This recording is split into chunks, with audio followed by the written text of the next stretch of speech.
Well, this is Mark Cooper then, head of Chesterfield at home. Mark, you're so close, job almost done, and I suppose you and the players will all know that you beat Chesterfield, Barnet lose, mathematically it's all over. Yeah, but it's important that we have to really concentrate, we have to perform, we have to do all of the things that we did last week at Cheltenham to give us an opportunity to win the game. We can't be looking about if, buts, maybes. Focus solely on what the job is, and that is first and foremost to produce another performance. I suppose it's a little bit like Manchester City's scenario where they could have won the league if they'd beaten Manchester United. They didn't, and they had to wait a couple of weeks. So I suppose that's what you want to avoid, isn't it? No, listen, I think you know what the way I am. We're just focusing on the game, and we've prepared in exactly the same manner that we prepared for the Cheltenham game. We're focused, we've given the players as much information as we can, and they're ready to go.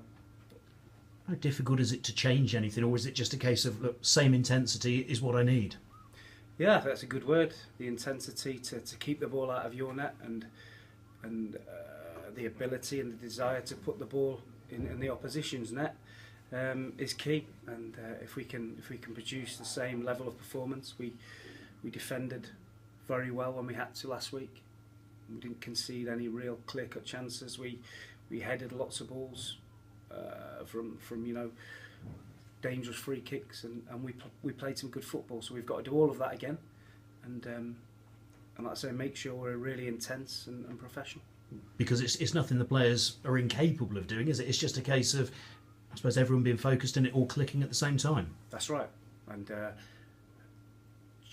Chesterfield have got to go for it. I think they're going to have to win to give themselves a chance. So we have to be wary that they're going to come all guns blazing. They're going to try and get us on the back foot. They've got some really good players, and we have to be ready for that. But sometimes, by them going for it, it might leave some openings for us to exploit. Yeah, I suppose that should give you more opportunities than if a team just comes here and sticks 10 men behind the ball, shouldn't it? That's right. Like I say, I think they're in a situation now where they've got to win. They've got to win some games. They've got 4 left. But I still think they've got good enough players to do that. We've got to make sure we don't give them the opportunity. As well as staying professional, what other carrots can you put in front of the players to make sure they keep going? I mean, are you talking contracts with them behind the scenes as yet? No, we're not. We're not talking about any contracts until we know we're safe. So I don't want to take anybody's eye off the ball. I want full focus from everybody, supporters as well, to get this the result that we need, so that then we can start planning. But no, we've not spoke about contracts, but the carrots are stay in the team, earn yourself a new deal, and stay at a really good progressive club. And I suppose all the time, although you're not talking contracts, you're watching them, aren't you? Of course, being judged. I say to him, you're only as good as your last game. Ever in football, you're on as a player, as a coach, as a manager, you're only as good as your last game. And on our last game showing, they did all right. Obviously, you've gone horses for courses in certain games. Is that more difficult to do that after, I suppose, change your winning side is always a difficult thing to do, isn't it? We picked a good footballing team last week that had physicality in it as well. So if you can get good footballers and they've got physicality as well, you've got half a chance. So no, it's more of the same. We've got to keep that physicality, but the technical players that we picked last week and did really well, we've got to produce those moments of brilliance that create chances.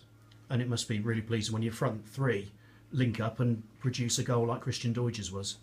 Yeah, it was a great goal, wasn't it? It was a great pass from Brown, a great set from Ruben, and a brilliant finish from Christian. So they do a lot of work on that. With Pat does a lot of work, the goalie coach, in terms of bits of finishing at the end, and that was a little bit of a replica of what they've been working on. But there was lots of parts of the game last week that were really good. The structure of the team, the football, the defensive shape. It was very, very good. Injuries? How's the squad?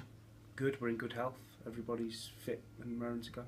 Thank you. Good luck. Thanks. Mark, did you see last Saturday as being up there as the most complete team performance of the season? Possibly, yeah. I think we had a bit of everything last week. I think everybody expected us to get beat, and certainly when they saw the team before the game, I would think that that as well. But we picked a team to win the game. We, like I said, we had ability, we had desire, we had physicality, and that was a good showing, and that's what we've got to have every week. Yeah, most people didn't really give the team a chance on Saturday. You know, people that were predicting score lines. It was a bit like when you went away at Coventry as well. So how come your team has sort of produced that type of performance? I just there is ability within the squad to produce those results, just not consistently enough. And I think if we can get to the end of the season and get safe, then we'll be far better next year for the experience, and we'll add 4 or 5 players that can lift us as well, and we can be better next year.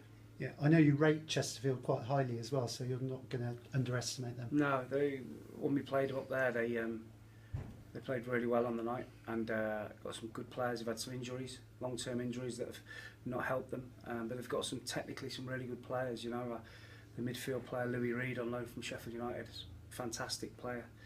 Andy Kellett on loan from Wigan, I think he's a good player, and they've got some experience in there as well with Ian Evatt and Chris O'Grady, Robbie Weir. So they've got you know, a good squad. It's just sometimes it just doesn't happen for one reason or another. Yeah. Finally, I just want to ask you about Accrington.